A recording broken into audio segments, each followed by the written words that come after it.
Most people think that perfectionism is about having high standards, but it isn't. It's about two things: staying safe from criticism and being seen as good enough. And until you understand the impact that this has, nothing changes. In this session, we're talking about perfectionism, not the version that gets celebrated, the high achiever who never settles for anything less, the real version, the one that keeps you rewriting that same email for 40 minutes, the one that stops you from starting because starting means that things could go wrong. And I understand this personally.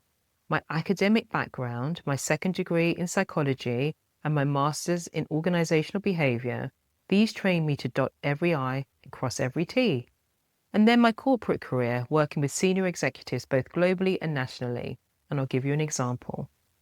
I once had a senior executive that I worked for, and you may have heard of the book Snakes in Suits. You'll know exactly the type. She called me out for my sloppy work. I was so upset I asked her to go through it and we examined my work. The only thing she could find missing was a full stop, and because there was no full stop, the following letter didn't have a capital letter. My work was sloppy and unprofessional, according to her. This is a true story. Guess what that did to me as someone who always strived for precision? It made things worse, not better. It didn't raise my standards, it paralyzed my performance. And that's what perfectionism actually does. And by the end of this session, you'll understand exactly where your perfectionism came from, what it's really costing you, and what the research and my experience shows actually helps. Here's what I want you to know before we start. Perfectionism is not a character flaw. It's not you being difficult or precious or unable to let things go. For most, it's a response to an environment that penalized your mistakes more harshly than it penalized anyone else's. And to a world that told you that you needed to be excellent and warm and ambitious and likable and capable and understated all at the same time, you adapted perfectly, in fact. And now that adaptation is getting in your way. So this session is about understanding that and then doing something about it. Perfectionism isn't about having high standards. High standards actually serve you. Perfectionism controls you. It's driven by fear of failure, of judgment, of rejection, of looking incompetent or incomplete or uncertain or losing control. Perfectionism is often a protection strategy, and it shows up as procrastination, delaying actions until the conditions feel right. Overthinking, difficulty making decisions, burnout from trying to manage everything perfectly. Perfectionism is a survival strategy that the brain develops in response to the environment, and that environment can be many things.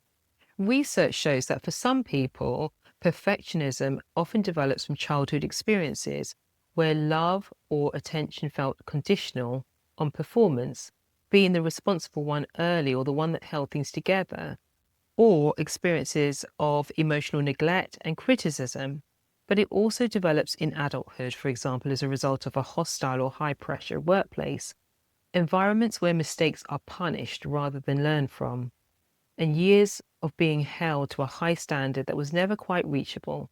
And then we internalize that standard as our own. And for women, there's an additional layer. Research consistently shows that women face higher rates of socially prescribed perfectionism, meaning that to be accepted, we are asked to be flawless. Not good, but flawless. And as women, we're expected to be capable, but not too visible about it. Achieve, but stay modest. Succeed, but make sure you credit everyone else first. Perfectionism becomes a rational response to an environment that penalizes women's mistakes more harshly than men's. As a result, perfectionism is linked to anxiety, burnout, procrastination, avoidance, and lower life satisfaction. And it can cost you opportunities that you never pursued due to lack of confidence or momentum. And what we don't realize is that doing things imperfectly often creates more progress than endless preparation. So perfectionism reduces when people tolerate those imperfections and repeatedly take action before they're certain, and they separate their self-worth from performance. So here's what that looks like in practice. You could reduce your standards, change perfect to complete or good enough. You could shorten your decision time, set a time limit on your decisions, and practice self-compassion deliberately. Research by Kirsten Neef shows that treating yourself with the same kindness that you would offer a trusted friend is one of the most effective ways to break the perfectionism cycle. What's interesting is that it's more effective than self-criticism at sustaining performance over time.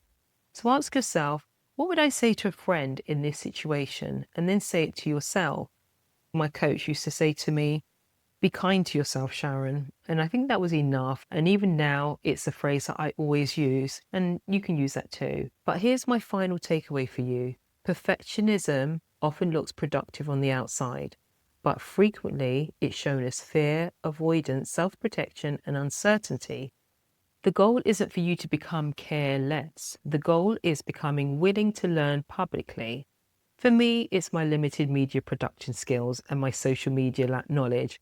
But together we can learn to tolerate these imperfections and keep moving anyway.